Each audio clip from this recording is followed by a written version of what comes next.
এখন বলে কি সীমান্তের ওপারেই আছি, চট করে নাকি ঢুকে যাবেন। বিএনপির নেতা কর্মীরা তাদের পুরনো জুতো স্যান্ডেল একটাও ফেলে দেয়নি, সব আমরা রেখে দিয়েছি একজনকে উপহার দেওয়ার জন্য। আসেন আসেন।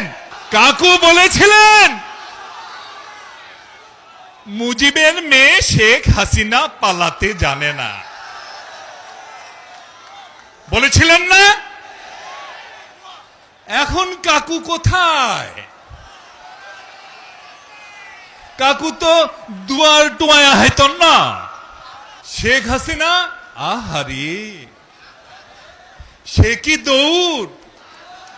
এই দৌড়টা যদি অলিম্পিকে দিতেন তাহলে তো একটা মেডেল আসতো। ভাইরা আমার, দলের সমস্ত নেতা কর্মীদের ফেলে